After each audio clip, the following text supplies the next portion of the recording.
지난 13일 국회 본회의장에서 작은 소란이 있었습니다. 자, 여당의 문정복 의원이요, 정의당 유호정 의원과 설전을 벌였는데 상황이 어땠는지 영상 보시죠.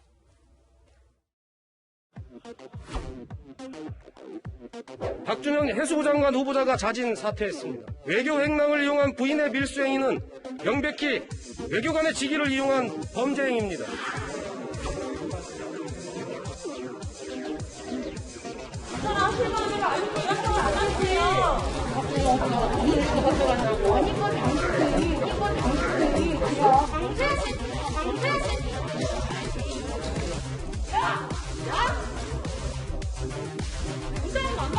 거기다가 한마디도 못하면서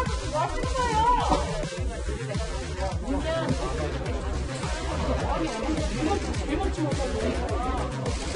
뭐 하시는 거예요?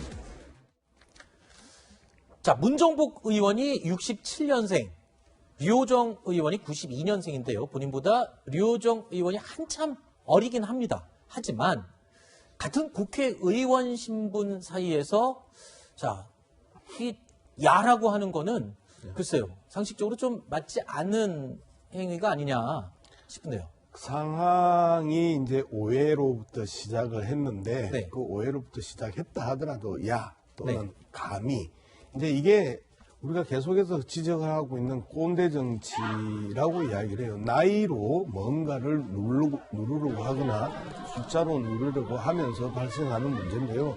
이거는 그냥 깔끔하게 우리 문 의원이 유 의원한테 그렇게 표현했던 부분에서는 미안하다, 죄송하다라고 하면 끝날 일이에요. 네. 근데 이제 이 논쟁이 계속해서 상황에 대한 진실 싸움으로 번지면서 논쟁이 커지는 부분에서는 네.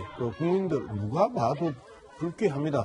유호정 의원이든 문정복 의원이든 양쪽 쳐다보면 이 개친도 찐이거든요. 네. 그런 측면에 있어서 그냥 민감해졌다. 지금 민주당과 정의당의 관계가 네. 예전의 관계가 아니고 약간 대척에 서 있는 관계이기 때문에 네. 상당히 범여권이라고 평가받던 민주당과 정의당이 범여권이 아니고 야권의 모습을 정확하게 이 정체성을 드러내고 있는 정의당에 대해서 민감해진 상황들이 저렇게 또 엉뚱하게 네. 돌출되고 있네, 이런 생각을 하게 됩니다. 자, 이 막말 논란이 일자 정의당에서는요, 문정복 의원과 민주당을 향해서 사과, 공식 사과를 요청했습니다. 그런데 문정복 의원 측에서는 단순한 해프닝일 뿐이다라면서 사과는 거부했다고 하죠.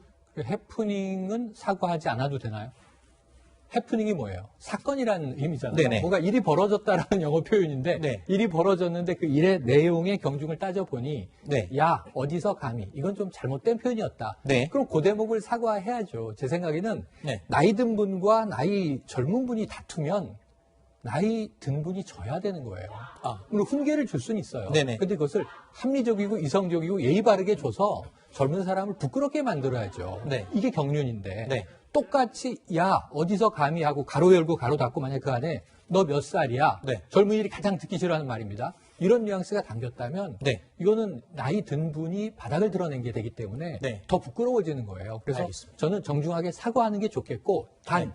정의당도 외교 행랑이라는 표현에 대한 항의를 받은 거니까 알고 보니 외교관 이삿짐인데 네. 행랑과는 다른 것이더라. 네. 이걸 또 정정할 필요는 있어 보입니다. 알겠습니다.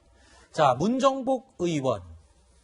지난해 국감에서는요, 또 다른 야당 의원과 설전을 벌이기도 했었는데, 당시의 상황도 저희가 영상을 준비했습니다. 함께 보시죠. 서울시장 그리고 부산시장 보궐선거에 민주당이 후보를 내는 것이 맞다고 보십니까? 민주당 감사합니까?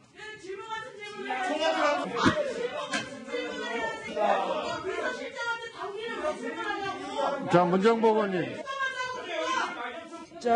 김정재 의원. 대통령에 대해서 선택적 침묵 이런 얘기 해도 됩니까? 이거 이렇게 대통령을 욕보이고 이렇게 얘기하는 게 국회의원으로서 맞는 적입니까? 자, 문정복 의원은요, 류호정 의원과의 설전 뒤에 윤희숙 국민의힘 의원과도 SNS에서 설전을 또 벌였는데요. 자, 윤희숙 의원이 임혜숙 장관의 임명을 두고 능력과 자질 부족하더라도 여자라서 상관이 없다는 게 문제인식 페미니즘이냐라고 비판한 것을 두고 문정복 의원이요 이렇게 얘기했습니다. 여성이라 국회의원 되신 거냐 라면서 맞대응을 한 겁니다. 그러자 윤 의원은요 여성 할당 제도를 주장하면서 제도를 모욕하는 이를 싸고 도는 이 요지경 페미니즘이다라고 반박을 하기도 했습니다. 자, 계속해서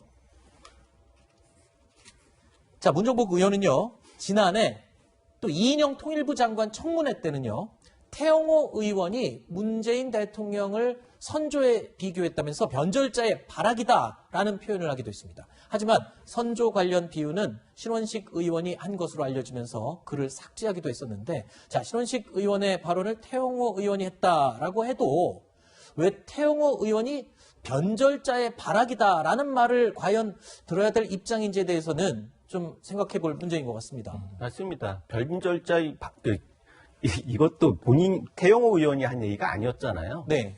그런데 이렇게 얘기한 거 보면 약간 너무 의욕이 과해가지고 이런 얘기가 나왔지 않나라는 의욕이라는 게 어떤 의욕을 말씀하시는 거죠? 공격적인 본능을 네. 충성심을 발현할 수 있는 지금 현 정권에 대한 네네 예.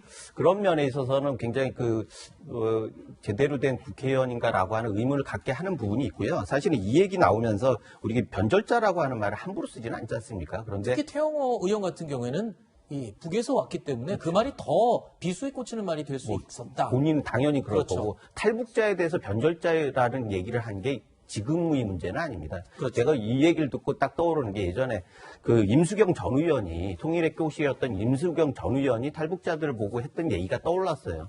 그런 면에 있어서 이거는 이게 그 86세대에 아주 뿌리 깊은 주사파들이 가지고 있던 뿌리 깊은 의식의 발로가 아닌가라고 해서 굉장히 우려스러운 게 사실입니다. 네. 자, 이 문재인 대통령과 잠깐만요. 네? 오늘 계속해서 네. 아주 민감하게 끌고 들어가면서 엉뚱한 걸 계속 갖다 붙이는 이야기가 있는데 네, 누가요? 우리 이 교수님이요? 김은숙 교수가 이제 이 민주당이 들어가지 않아야 되는 영역에서도 민주당이 그래. 그다음에 86세대가 그래. 네. 이런데 죄송하지만 팩트는요. 우리 문정복 의원 같은 경우에는 고졸 출신의 발탁되면서 보좌관으로 발탁되면서 초기에 이슈가 됐던 분이고 지금 그 얘기 제가 하려고 준비해 놨거든요. 그런데 이제 예, 계속해서 86이 원래 그래. 586 세대가 원래 그래 하는 이런 프레임 네. 짜기에 대해서는 평론으로서는 부적절하다고 생각을 해요. 죄송합니다. 알겠습니다. 예. 다음부터는 제가 발언권을 좀 드리면 말씀해 주십시오. 예. 제가 다음 진행을 뭐 해야 될지 순간 당황했네요.